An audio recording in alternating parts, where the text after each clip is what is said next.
मंगलदेवता आशीर्वाद प्राप्त जनजागृती रथ पूजन एकदम बरोबर।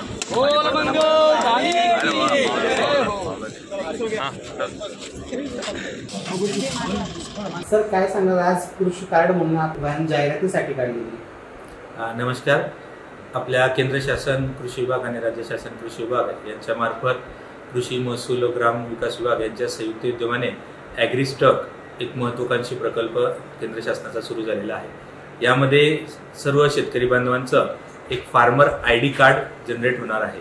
तो फार्मर ID कार्ड जसा आपल्या एखाद्या व्यक्तीचा आधार कार्ड असतो तसा त्या शेतकऱ्याच्या शेतीचा आधार कार्ड होणार आहे आणि भविष्यात त्या शेतकऱ्यांना पीक विम्याचे लाभ किंवा नैसर्गिक आपत्तीमार्फत होणारी नुकसान भरपाई किंवा राष्ट्रीयकृत बँका यांच्या मार्फत मंजूर होणारं पीक कर्ज याच्यासाठी सुलभता येणार आहे।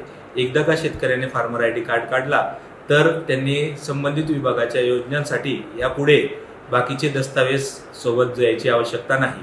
त्यासोबत हा फार्मर IDचा कार्ड आणि त्याची झेरॉक्स जरी दिली तरी त्याची इत्थंभूत माहिती आपल्या संबंधित विभागांना प्राप्त होईल आणि शेतकरी बांधवांना हा ID जनरेट करून घ्यावा।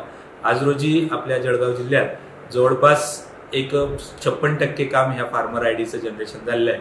जे शेतकरी बांधवांचं फार्मर ID जनरेशनचं बाकी असेल त्या शेतकरी बांधवांनी आपल्या नजीकच्या CSCला किंवा कृषी विभागाला किंवा महसूल विभागाशी कॉन्टॅक्ट करून त्वरितपणे आपलं फार्मर ID कार्ड जनरेट करून घ्यावं। फार्मर ID काढण्यासाठी आपल्याला फक्त आपला सातबारा खाते उतारा आणि आपल्या आधार कार्डला आपला मोबाईल लिंक असलेला नंबर न्यावा, जेणेकरून फार्मर ID जनरेशनच्या वेळेस येणारा OTP आपण त्यामध्ये टाकू शकतो आणि आपली सर्व बाबी म्हणजे पीक विमा असेल, पीक नैसर्गिक आपत्ती असेल किंवा पीक कर्ज असेल किंवा आपल्या शेती विक्री म्हणून एक वेगळी ओळख असेल याच्यासाठी फार्मर ID कार्ड आपण जनरेट करून घ्यावं अशी मी आपल्या सर्व शेतकरी बांधवांना आपल्या मार्फत विनंती करतो। सर याच्यात काही कालावधी आहे का? या कालावधीत फार्मर ID कार्ड त्वरित काढणं अपेक्षित आहे।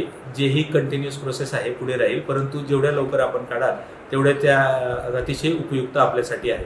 कारण भविष्यात पुढच्या आर्थिक वर्षापासून कदाचित पुढची गाईडलाईन जर बदलली तर त्याच्यामध्ये फार्मर ID कार्ड हे मस्ट असेल, परंतु जोपर्यंत आपलं कार्ड निघत नाही तोपर्यंत ही प्रोसेस कंटिन्युअसली चालू राहणार।